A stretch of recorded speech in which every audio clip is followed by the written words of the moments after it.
दोस्तों, आप सभी को स्कैरी पंपकिन की ओर से दीपावली की हार्दिक शुभकामनाएं।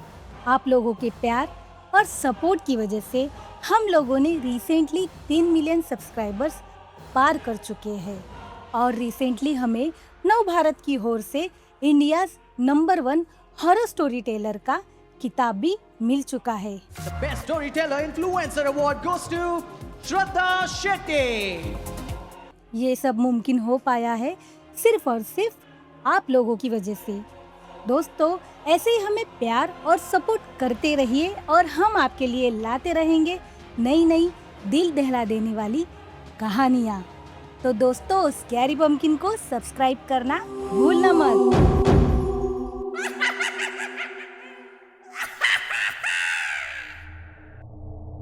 आपने कभी नहीं सोचा होगा कि एक आईटी बिल्डिंग जैसी जगह जहां हर कोना कैमरों से भरा होता है, वहां भी कोई ऐसा कोना हो सकता है जहां कुछ छुपकर आपको देख रहा हो। यह कहानी है विवेक झा की, जिसने मुंबई के वर्धान टेक पार्क की बहुमंजिला बिल्डिंग की 13वीं फ्लोर पर नाइट शिफ्ट में बैकएंड डेटा एग्जीक्यूटिव करीब 5 साल काम किया। विवेक और राजेश उस रात भी रोज की तरह अपने काम में व्यस्त थे। कंप्यूटर स्क्रीन पर डेटा एंट्री करते करते विवेक को नींद आ रही थी, लेकिन शिफ्ट के नियम सख्त थे। ब्रेक का समय तय था।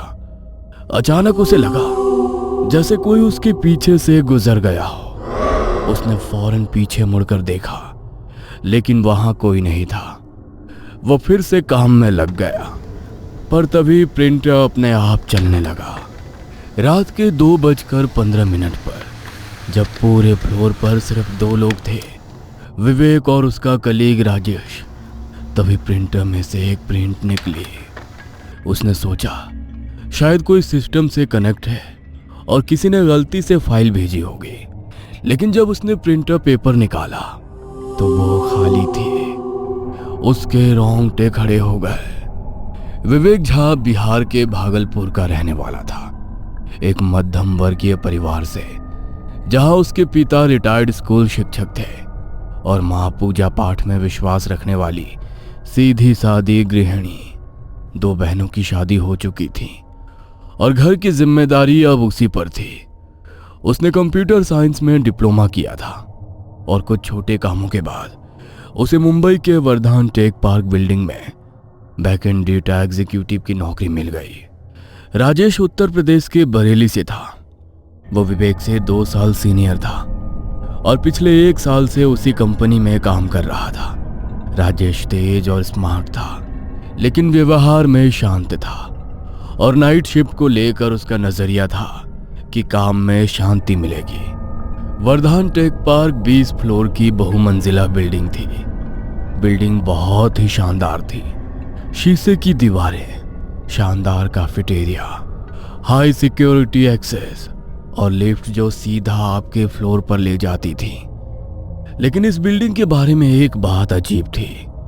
13वां फ्लोर कभी दिखता नहीं था।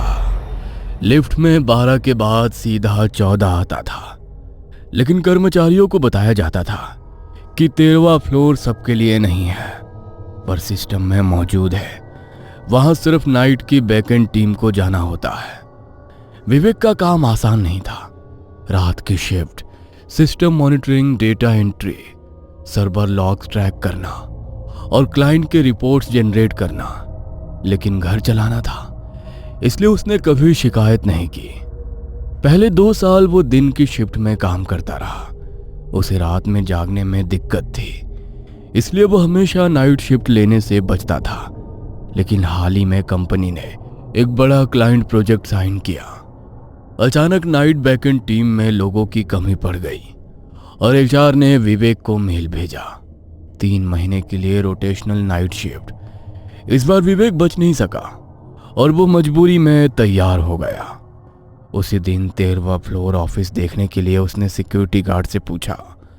तब सिक्योरिटी गार्ड ने उसे बताया, सर 13वां फ्लोर लिफ्ट में दिखेगा नहीं। 12वें फ्लोर के कोने से एक सर्विस सीढ़ी जाती है, उसी से जाना पड़ता है। ओह, ये दरवाजा तो मैं रोज देखता हूँ, ये हमेशा लॉक्ड होता है। मुझे नहीं पता था कि इसके पीछे सीढ़ी है। सर, दिन में ये लॉक्ड रहता है क्योंकि दिन में यहाँ कोई नहीं जाता। सिक्योरिटी गार्ड ने बताया। ये सब सुनते वक्त भी विवेक के दिमाग में शिफ्ट अलावेंस और ओवर टाइम की रकम घूम रही थी। उसे न फ्लोर के बारे में कुछ पता था, न उसने पहले कभी कोई अफवाह सुनी थी। 13वां फ्लोर उसके लिए सिर्फ एक नई सीट और कुछ एक्स्ट्रा रुपए थे। धीरे धीरे विवेक को इस फ्लोर के बारे में बातें पता चलने लगी।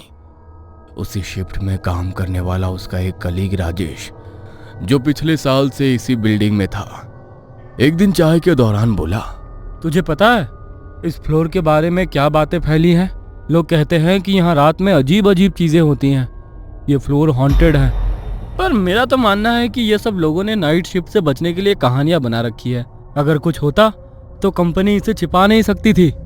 विवेक ने भी उसकी बात मानकर हंसते हुए सिर हिला दिया, लेकिन उसके दिल के किसी कोने में एक बेचैनी थी। तभी उसी रात एक घटना हुई जिसने उसके उस मजाक को चुप करा दिया। रात के करीब 2:15 पर दोनों अपने अपने डेस्क पर बैठे थे। अचानक प्रिंटर अपने आप चलने लगा। राजेश बोला, अबे किसी ने डॉक्यूमेंट भेजा होगा। विवेक ने जब प्रिंटर से कागज निकाला तो वो खाली था। राजेश ने मजाक में कहा, भूतों ने अपना रेज्यूमे भेजा होगा। शिफ्ट के दौरान विवेक के बगल के सिस्टम पर सीसीटीवी की स्क्रीन चलती रहती थी, जो आमतौर पर सिक्योरिटी रूम से लिंक थी। कोई उसे ऑफ नहीं करता था क्योंकि कई बार सिक्योरिटी खुद उसे ऑन छोड़ देते थे। विवेक उस स्क्रीन की ओर ध्यान नहीं देता था, लेकिन कभी कभी अनजाने में उसकी नजर चली जाती थी। उसे दिखता कि कॉरिडोर में लोगों की हलचल है, कोई चल रहा है, शायद सिक्योरिटी है। उसने खुद को कई बार समझाया। एक रात विवेक ने सीसीटीवी में एक परछाई देखी और अगले पल उसी फुटेज में कोई उसकी कुर्सी के पीछे खड़ा है। राजेश चिल्लाया, विवेक पीछे देख। विवेक पलटा पर पीछे कोई नहीं था। दोनों कुछ पल तक चुप रहे, एक दूसरे की ओर देखते हुए। विवेक का शरीर सुन्न पड़ गया। उसने हेडफोन लगा लिए, पर गाने सुनते सुनते उसका दिमाग अब डर के सन्नाटे में डूब गया था। ये विवेक और राजेश के लिए पहली बार डर का अनुभव था, पर उन्होंने तय किया कि ये बात दोनों किसी को नहीं बताएंगे। उन्हें लगा कि कोई उनकी बातों पर यकीन नहीं करेगा और सब लोग उन्हें डरपोक समझेंगे। और ये भी डर था, शायद अफवाह फैलाने के लिए कंपनी उन्हें जॉब से ना निकाल दे। इस फ्लोर पर एक मीटिंग रूम था, एकदम कोने में। वो हमेशा बंद रहता था। एक रात राजेश पानी लेने के लिए पेंट्री गया था। तभी विवेक अकेला बैठा लॉग फाइल देख रहा था कि उसके हेडफोन में अचानक शोरगुल सुनाई दिया, जैसे बहुत सारे लोग एक साथ बोल रहे हो। हालांकि प्लेलिस्ट में कोई म्यूजिक ट्रैक नहीं चल रहा था। वो हड़बड़ा कर उठा और आवाज अचानक से बंद हो गया। उसकी नजर मीटिंग रूम नंबर 3 की ओर घूमी। दरवाजे के निचले से हल्की पीली रोशनी चमक रही थी, मानो अंदर किसी ने टॉर्च जला रखी हो। लेकिन अचानक वो रोशनी बुझ गई। विवेक को शुरू से ही इस कमरे को लेकर उत्सुकता थी, इसलिए एक रात ब्रेक टाइम पर उसने सिक्योरिटी गार्ड से पूछा, ये मीटिंग रूम नंबर 3 हमेशा बंद क्यों रहता है? कोई मीटिंग तो कभी यहाँ होती नहीं देखी। गार्ड ने पहले तो टालने की कोशिश की, लेकिन फिर धीरे से बोला, सर, पुराने लोग कहते हैं इस कमरे में कुछ ठीक नहीं है। पहले यहाँ मीटिंग्स हुआ करती थी, लेकिन फिर एक बार कुछ अजीब हुआ, उसके बाद से इसे बंद रखा जाता है। कुछ दिन बाद एक रात राजेश हाथ धोने के लिए कॉरिडोर के आखिरी वॉशरूम में गया। अंदर घुसते ही ट्यूबलाइट झटके से जल बुझने लगी, मानो कोई उसके ऊपर फड़फड़ा रहा हो। उसने जल्दी जल्दी हाथ धोए, लेकिन जैसे ही बटन बंद किया, पूरे बाथरूम की लाइट एक पल में गुल हो गई। गहरा सन्नाटा, पर नल से गिरती बूंदों की टकटक और किसी के धीमे कदमों की चुर्राहट सुनाई दे रही थी। राजेश मोबाइल की फ्लैशलाइट जलाकर बाहर की ओर भागा। दरवाजा खोलते ही कॉरिडोर की लाइट से एक झटके में वापस जल गई, लेकिन अंदर अब भी घोप अंधेरा था। डर से हड़बड़ाया राजेश लौटकर सीधे विवेक के डेस्क पर आया। भाई, तूने वॉशरूम की मेन लाइट ऑफ कर दी क्या? मैं तो यहां से हिला भी नहीं, सारी लाइट्स ऑन है। राजेश ने पलट कर देखा। वाकई बाहर से वॉशरूम की लाइटें ऑन थीं और अंदर ट्यूबलाइट्स फिर से जल रही थी। दोनों एक दूसरे से बातें करने लगे। विवेक ने राजेश को वो बात बताई जो सिक्योरिटी गार्ड ने उसे बताई थी। अब धीरे धीरे विवेक और राजेश दोनों को अलग अलग डरावने अनुभव होने लगे थे। कभी किसी की परछाई, कभी कंप्यूटर स्क्रीन पर अजीब चीजें टाइप होती, तो कभी बिना वजह की ठंडक महसूस होती। विवेक ने नोटिस किया कि ये अनुभव अक्सर रात 3 बजे के आसपास होते थे।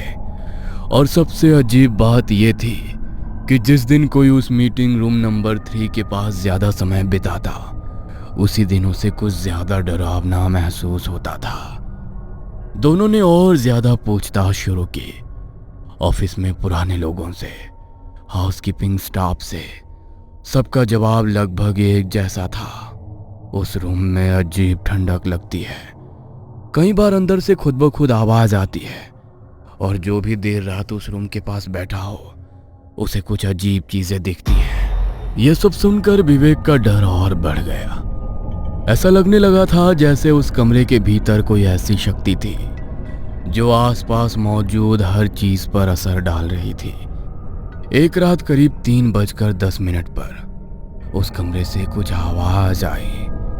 विवेक और राजेश उस कमरे के पास गए तो उन्हें दरवाजे के नीचे से लाइट जली दिखी।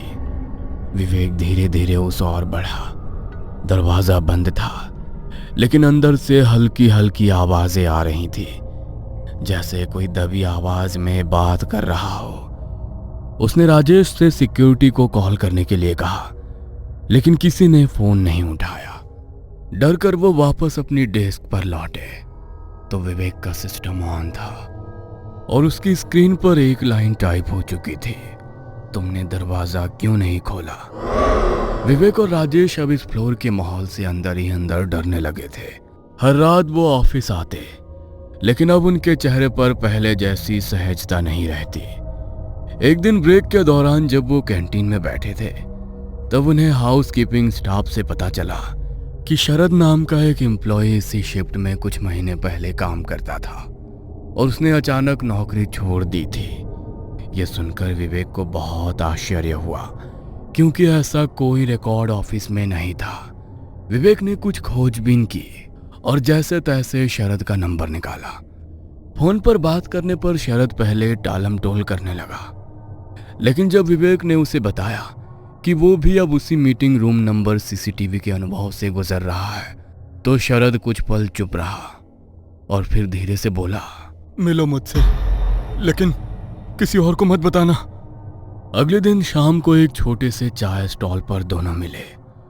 शरद पहले बहुत घबराया हुआ था, हाथ कांप रहे थे, आवाज थरथरा रही थी। शरद ने बताया, उस मीटिंग रूम में एक बार एक एम्प्लॉय की मौत हो गई थी। नाइट शिफ्ट में ओवरटाइम के दौरान स्ट्रेस से हार्ट अटैक आया। कंपनी ने ये बात छुपा ली ताकि कंपनी की इमेज ना खराब हो जाए, लेकिन कहते हैं तभी से उसकी आत्मा वहीं पर है। क्या तुमने खुद कुछ देखा है? शरद की आंखें डबडबा गई। देखा? अरे वो हर रात मेरी सीसीटीवी स्क्रीन पर बैठा होता था, और एक रात तो सीसीटीवी में मैंने खुद को उस रूम में बैठा देखा, लेकिन असली में तो मैं अपनी कुर्सी पर था। उस रात के बाद मैंने शिफ्ट बदलने की रिक्वेस्ट की, लेकिन किसी ने नहीं मानी और उन्होंने उस रूम का कैमरा बंद कर दिया। फिर एक रात मैंने उसी मीटिंग रूम का दरवाजा खोल दिया। मैं आज तक नहीं बता सकता कि उस कमरे में क्या था। बस इतना जान लो, वहां कुछ है जो किसी को भी अपने जैसा बना सकता है। इतना बताकर शरद वहां से चला गया। उस रात विवेक ने शरद की सारी कहानी राजेश को बताई।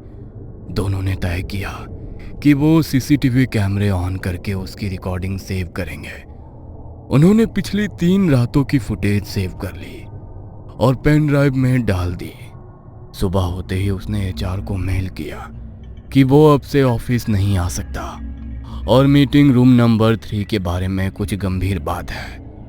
लेकिन कुछ ही देर में उसके सिस्टम की स्क्रीन काली हो गई और एक अजीब फॉन्ट में लिखा था, तुमने जो देखा जो किसी को नहीं देखना चाहिए था।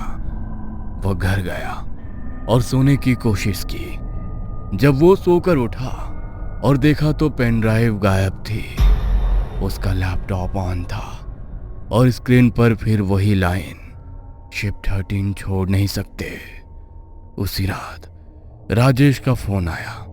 उसकी भी स्क्रीन पर वही लाइन आ चुकी थी और मीटिंग रूम का दरवाजा अपने आप खुला हुआ था। अगली सुबह एचआर ने ऑफिस पहुंचते ही पाया कि मीटिंग रूम नंबर 3 का सीसीटीवी फुटेज अपने आप डिलीट हो चुका है। कोई बैकअप नहीं बचा था और वो फर्श जहां मिहिर की मौत हुई थी वहां अब सीलन और दरारें थीं, जैसे जमीन खुद कुछ छुपा रही हो। अगले हफ्ते दोनों ने रेजिग्नेशन दिया। विवेक ने नौकरी छोड़ दी, शहर छोड़ दिया, लेकिन आज भी उसे रात के करीब 3:10 पर नींद में झटका लगता है। ये कहानी आपको अच्छी लगी हो तो हमें सब्सक्राइब करें, हमारा इंस्टाग्राम और फेसबुक पेज जरूर फॉलो करें। अगर आपके पास ऐसी ही कोई कहानी हो तो हमें कमेंट बॉक्स में भेजें। हम कोशिश करेंगे कि अगली एनिमेटेड स्टोरी आपकी होगी।